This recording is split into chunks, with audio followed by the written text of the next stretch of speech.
मैंने पिछली बार भी कहा था कि अफसरशाही भी संभल जाए, और मैं आज फिर कहता हूं, इस मंच से कहता हूं, साजिश रचने वाले अफसर निपटे जाएंगे, रात के अंधेरे में निपट देंगे इनको।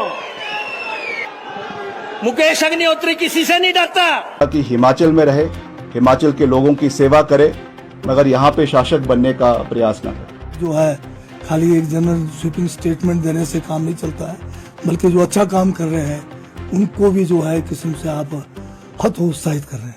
अगर किसी मंत्री ने, दुर्भाग्य की बात है, अगर किसी मंत्री ने बोला है स्वीपिंग स्टेटमेंट देना, अधिकारियों के ऊपर गाज गिरा देना अपनी गलतियों को छुपाने के लिए, हम सारे अधिकारी जो है एक आध को छोड़ के सभी जो है बाकी स्टेट के सर्व कर रहे हैं, चाहे वो सीईओ हैं चाहे वो डायरेक्टर्स हैं। आज तक हमारे को तो कभी दिक्कत आई नहीं है किसी ऑफिसर से।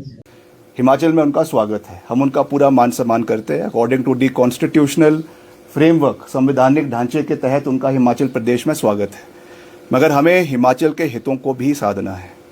अगर हमें ऐसा लगता है, और मैं ये बात सोच समझ के कह रहा हूँ, उप मुख्यमंत्री ने अगर मंडी के रैली में, मंडी के जो है कार्यक्रम में, आधिकारिक कार्यक्रम में अगर उस बात को उठाया है तो किसी कारण की वजह से उठाया है, और मैं भी उस बात से सहमत भी हूँ, और मैं इस बात को हाईएस्ट लेवल पर भी उठाने पे मुझे कोई संकोच नहीं है कि हिमाचल के हितों की रक्षा करना हमारा दायित्व है। और जहाँ पर भी लगेगा कि इस तरीके की चीज़ों के साथ कोई कॉम्प्रोमाइज़ हो रहा है या हिमाचल के हितों के साथ की अनदेखी हो रही है at the cost of the interest of these officers from outside, तो उनको ये समझना हिमाचल में रहे, हिमाचल के लोगों की सेवा करे, मगर यहाँ पे शासक बनने का प्रयास ना करे। ऐसा नहीं है कि आज से ही है, कई समय से ये चीज़ रही है। मैं इसमें दलगत राजनीति से ऊपर उठ के for the larger interest of the state of Himachal Pradesh ये बात कह रहा हूँ, और मैं बिल्कुल साफ शब्दों में कह रहा हूँ कि हिमाचल के रिसोर्सेज हिमाचल प्रदेश के लोगों के हैं। सही रूप से रखेंगे, क्योंकि रिसोर्सेज प्रदेश के लोगों के हैं, रिसोर्सेज प्रदेश के टैक्सपेयर्स के पैसे का है। इनको कोई अधिकार नहीं है कि ये अपने हिसाब से उसके एलोकेशंस करे। That we will not tolerate. We are elected representatives. I am sitting in this office because of the mandate of the people of Himachal Pradesh, और उनकी जब तक मैं इस कुर्सी के ऊपर हूँ, मैं हिमाचल के लोगों की हितों की आवाज़ उठाता रहूँगा, और उसमें कोई भी कॉम्प्रोमाइज़ हम नहीं होने देंगे। ये मैं पूरा विश्वास प्रदेश की जनता को दिलाना चाहता हूँ। नहीं, ये तो मैं इस बात से बिल्कुल इत्तेफाक नहीं रखता हूँ। बहुत सारे हमारे यहाँ पर बाहर के जो प्रदेशों से हमारे यहाँ पर सर्विस कर रहे हैं, अच्छा काम भी कर रहे हैं।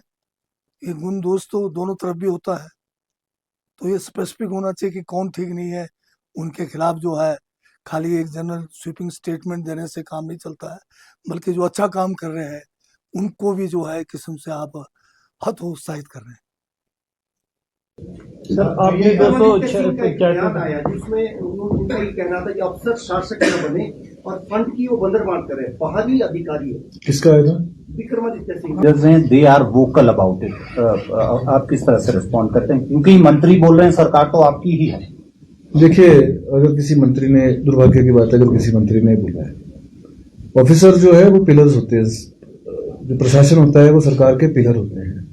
नो मैटर व्हाट वो कौन से क्षेत्र से बिलोंग करते हैं, कौन से स्टेट से बिलोंग करते हैं। अगर मुझे याद है तो लास्ट जो है हिमाचल प्रदेश के आईएएस वो 2016-17 में, 15-16 में आए थे लास्ट। उसके बाद कोई हमारे आईएएस ऑफिसर हिमाचल प्रदेश से नहीं आए। यूपीएससी की परीक्षा होती है, पूरा हिंदुस्तान के लोग इसमें बैठते हैं, और करीबन पर ईयर जो है करीबन 200 लोग ही इसमें क्वालिफाई कर पाते हैं। पूरे देश में लाखों लोगों में करीबन 34 लाख 35 लाख लोग मिनिमम जो है एग्जाम देते हैं, और उनको कैडर जो है वो एलोकेट होता है। हमारे हिमाचल के लोग जो हैं वो कई दूसरी स्टेट्स में काम कर रहे हैं, चाहे वो राजस्थान है, मैं कई लोगों को जानता हूं जो बाहरले स्टेट्स में, हमारे हिमाचल के आईएएस अधिकारी जो यूपीएससी से चुन के आए, उसमें चुने गए हैं, वो दूसरी स्टेट्स में सेवाएं दे रहे हैं। जो यहाँ पे स्टेट में हमारे अधिकारी सेवा दे रहे हैं, जो बाहरली, वो नो मैटर व्हाट कौन से स्टेट से बिलोंग करते हैं, अच्छा काम कर रहे हैं। ऐसा नहीं है कि अच्छा काम नहीं कर रहे हैं। और अगर मैं समझता हूँ कोई नहीं कराना जानता तो ये तो उनकी कमी है, सरकार की कमी नहीं है। हो सकता है वो जो फंड की बात करी है कि फंड जो है वो प्रॉपर एलोकेशन जो है वो नहीं हो रही है। फाइनेंस आपको पता है, फाइनेंस जो है माननीय मुख्यमंत्री जी कैसे मैनेज कर रहे हैं, बड़ी मुश्किल से मैनेज हो रहा है आज की डेट में। और ये बोलना है, स्वीपिंग स्टेटमेंट देना, अधिकारियों के ऊपर गाज गिरा देना अपनी गलतियों को छुपाने के लिए। हमारा डिपार्टमेंट मेरे ख्याल से in terms of money 1200 crore रुपए का बजट केवल मनरेगा का बजट है हमारे डिपार्टमेंट में। और आज तक हमारे मैं अगर अपने डिपार्टमेंट की बात करूंगा, सारे अधिकारी जो है एक आध को छोड़ के सभी जो है बाकी स्टेट के सर्व कर रहे हैं, चाहे वो सीईओ हैं चाहे वो डायरेक्टर्स हैं। आज तक हमारे को तो कभी दिक्कत आई नहीं किसी ऑफिसर से, न केवल अपने डिपार्टमेंट में अपितु किसी भी डिपार्टमेंट है हिमाचल प्रदेश के। तो एक होता है काम कराने का भी एक टैक्ट होना चाहिए, न केवल अपनी गलती जो है किसी और के ऊपर हम लोग डाल दें, ये उचित बात नहीं है।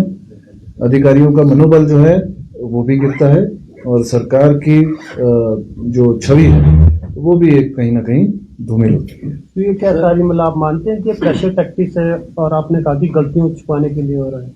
देखिए, काम कराना आना चाहिए, बात यह है अगर आप काम कराना जानते हैं तो मैं नहीं समझता हूं कि कोई भी अधिकारी लीगल काम कभी रुकता होगा।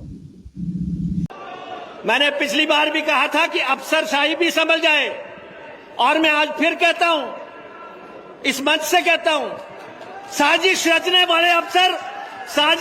वाले अफसर निपटे जाएंगे, रात के अंधेरे में निपट देंगे इनको। मुकेश अग्निहोत्री किसी से नहीं डरता, लेकिन कोई कुचलने की कोशिश करेगा, रौंदने की कोशिश करेगा, उसको नस्ता नबूद कर देंगे हम। और मैं सुक्खू जी से भी कहना चाहता हूं, ऐसे काम नहीं चलेगा। जो हमारे खिलाफ साजिशें रच रहे हैं, जो अफसर उसमें शामिल हैं, जो अधिकारी उसमें शामिल हैं, उनसे जो है निपटने में कोई कसर नहीं रखेगी हिमाचल प्रदेश की सरकार।